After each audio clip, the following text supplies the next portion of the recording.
Hey guys, welcome back to Record-ology. I'm just cleaning off a record here. This is a special record. This is a very unique record, I think. Um, in the few years I've been doing this, I haven't come across anything like this. Again, this is a gift of the free bin, which is kind of a cool thing. So this is classical music, obviously. It's Brahms. But the way this record was mastered is what makes it very unique. Most records that you're going to find out there made post, say, 1950 were actually recorded in the studio to magnetic tape, and then from there, using a lathe and a mastering machine, they were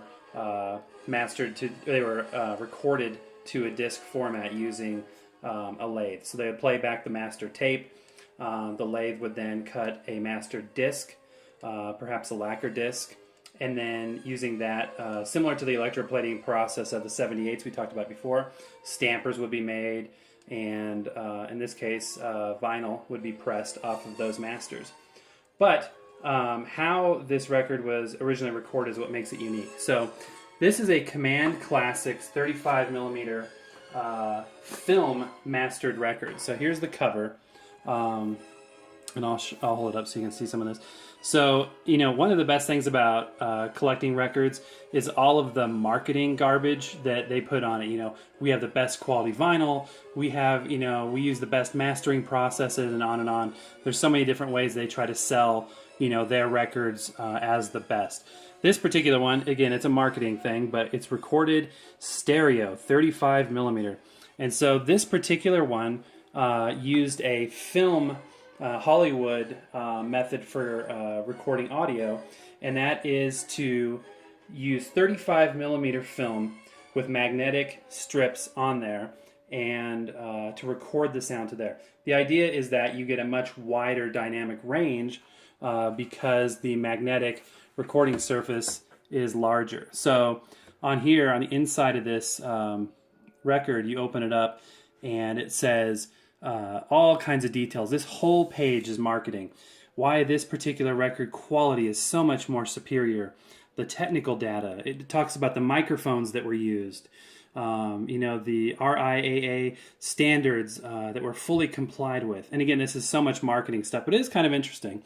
And the record actually sounds very, very good.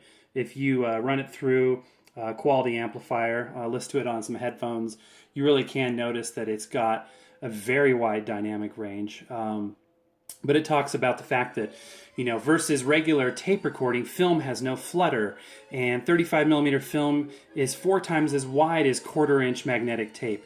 So it talks about all the details about why this is so much better. The thickness of the film. Of course, you know, how often have you been concerned about the thickness of the magnetic tape used in the studio?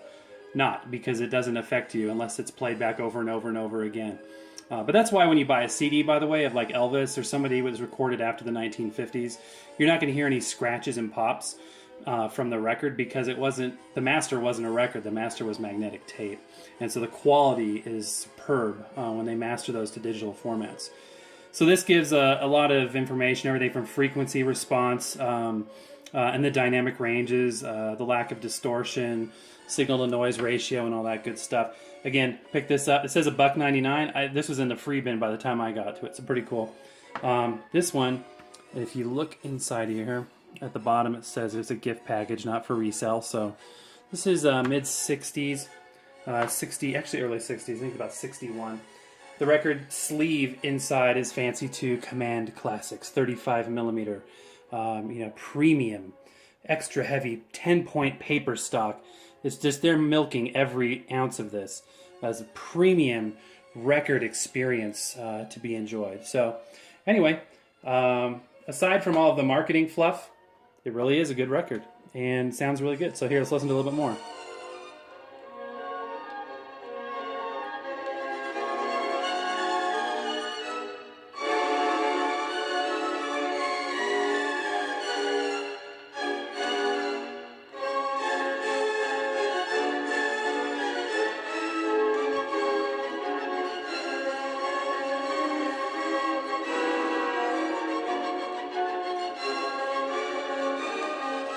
Alright guys, that's enough for now. I hope you had fun watching this. one of these days we'll run some sound through the amplifier and the higher end speakers we have. These are just playing off of the unit's front paneled speakers, which are small but good for just day-to-day listening and stuff like that. So yeah, hope you guys have hope you guys have a good time record hunting and have a great rest of the day. We'll see you next time.